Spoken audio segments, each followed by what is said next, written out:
Finally, let's randomize the instance geometry to make our system look more natural.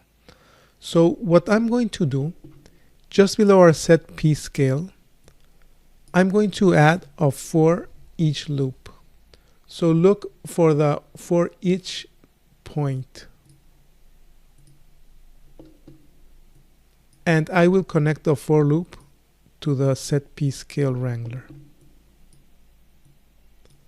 Now I will connect the for each begin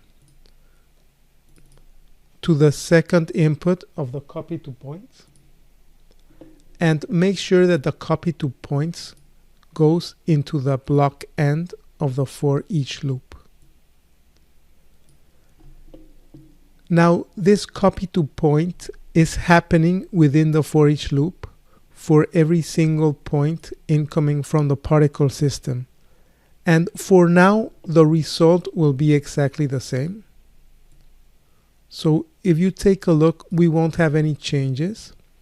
But this for each loop will give us the ability to use the iteration of the loop as a random seed to switch between these four geometries. So let me show you what I mean. I'm going to add a switch node connected here right below my geometry, and I will connect all four nodes onto the switch. So technically now if we change the switch number, we can change the instance geometry. Although this is not very useful because we're changing all the instances at once. But what we can do now is go to the for each begin node and click on the create meta import node. So this will create a new node. If you display this metadata node and take a look at its properties, you will see that we have two attributes, an iteration attribute and a num iterations attribute, which are detail attributes. So what we can do is reference this attribute as a seed for a random function in my switch node. So let's do that together. Select the switch node, and on the select input parameter, type the following function: detail, open parentheses, open quotes. And here we could simply drag this node here. So again, let's type detail, open parentheses, open quotes. So here we're referencing the metadata node.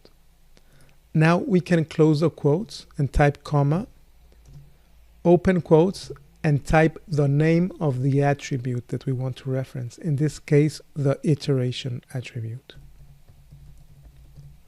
Close quotes, and then type comma 0 and close parentheses and press enter.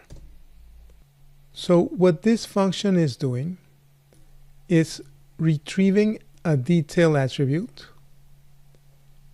from this node called iteration. And every time we go through the for each loop, we will have a new value here. For example, the first time we iterate, we'll have a value of 0. Then for the second iteration, we'll have a value of 1. For the third iteration, we'll have a value of 3, etc. So what I'm going to do is put this in a rand function. So we'll use this as a seed and multiply the result of this function by 4, which is the number of geometries that we have. So now every time a point is evaluated, it will generate a new seed, and thus it will select a new geometry because remember, we're multiplying the resulting value, which can be between 0 and 1, by 4, which is the number of geometries that we have. So to visualize this more clearly, let me add a box object.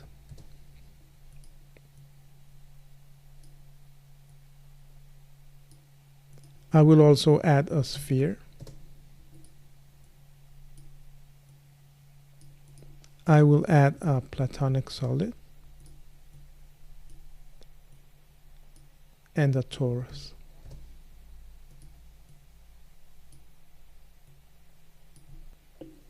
Let's change the scale.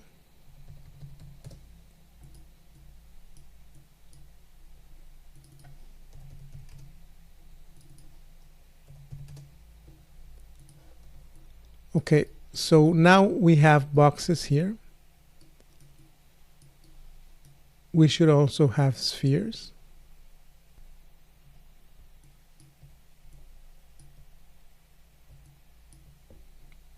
I accidentally connect this to the node. Okay, so here are the boxes, the spheres, the platonic solids, and the tori. So back to my expression. If we change the resulting value to 3, or actually if I multiply this value by 3, I will only select between the 3 first geometries, box, sphere, and platonic solid. Or if I change this value to 2, I will only have either boxes or spheres. So let's reconnect our original geometries.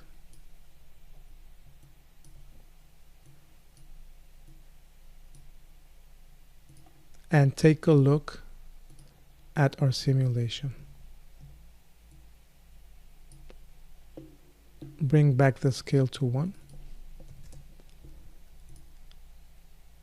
And template the column.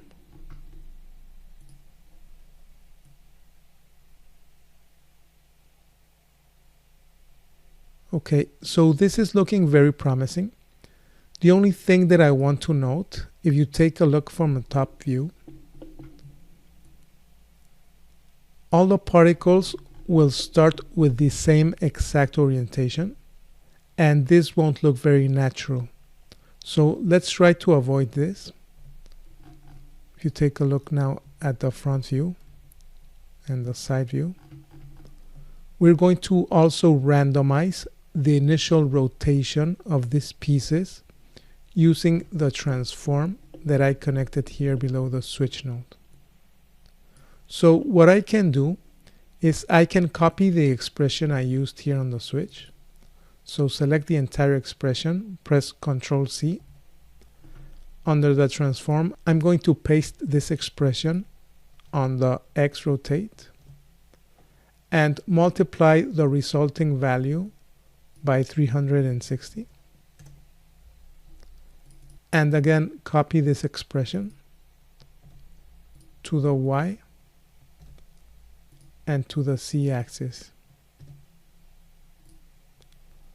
Also, just make sure under the switch node, I'm using my 4 instances. So go back to your camera view and take a look at your animation. So this is looking much nicer.